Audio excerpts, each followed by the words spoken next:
ఇక ఇంకో వార్త ఏమొచ్చిందంటే అధికారుల ధర్మసత్రం జిహెచ్ఎంసి అక్రమార్కులకు పునరావాస కేంద్రంగా బల్దియా 1000 మందికి పైగా అక్రమ తిష్ట అని వీళ్ళు రెగ్యులర్ గా వార్త వేస్తూనే ఉన్నారు. ఇది జిహెచ్ఎంసికి సంబంధించి దిశా పత్రికల అవగాహన లేని విభాగాల్లో పోస్టింగ్స్, గత ప్రభుత్వ హయాంలో పైరవీలతో రిటైర్ అయిన సీట్లను వదిలిన ఆఫీసర్లు, డిప్యుటేషన్ ముగిసిన వారు ఇక్కడే కంటిన్యూ అంటూ ఇక ఇక్కడ రాష్ట్ర సర్కార్ ఫోకస్ పెట్టింది అన్నట్టుగా చెప్తా ఉన్నాడు. అధికారులకు జిహెచ్ఎంసీ మారిందనే విమర్శలు వినిపిస్తున్నాయి.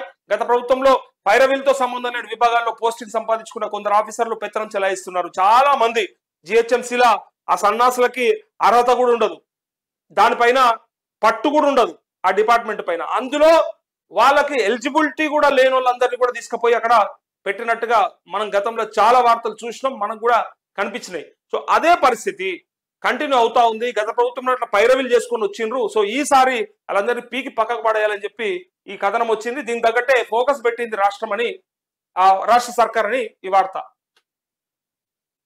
ఒక్కొక్కరి నుంచి 30 లక్షలు నీట్ పేపర్ లీక్ కోసం అభ్యర్థుల నుంచి వసూలు, అక్రమాలకు పాల్పడినట్టు అంగీకరించిన ప్రభుత్వ జూనియర్ ఇంజనీర్.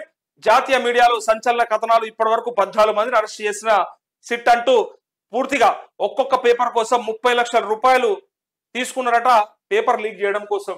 ఈ ఏం పరిస్థితి అసలు నాకు అర్థం కాదు. డబ్బులున్నోడికి ఏదైనా సాధ్యం అనడానికి ఇదే ఉదాహరణ.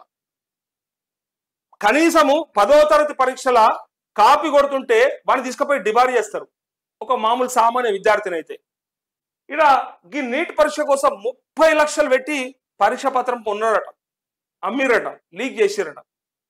అంటే డబ్బులుంటే ఏదైనా సాధ్యం అని చెప్పడానికి ఇట్లాంటి అప్పుడప్పుడు కనిపిస్తుంటాయి అన్నట్టు. అందుకే చట్టాలు కూడా పేదోనికి ఒక రకంగా, న్యాయాలు కూడా పెద్దోనికి ఒక రకంగా కనిపిస్తూ ఉంటాయి ఈ దేశంలో. అదో దౌర్భాగ్యం మనది. డబ్బు ఉన్నోడు పోతే పోలీస్ స్టేషన్లో కుర్చీ ఇస్తారు, కుర్చీలో కూర్చోబెడతారు. వాడు ఎంత పెద్ద తప్పు చేసినా రాని, మర్డర్ చేసిరాని, లేకపోతే ఇంకేదైనా చేసిరాని, ఆర్థిక దోపిడీ ఏమైనా చేసిరాని ఆడ కూర్చోబెడతారు.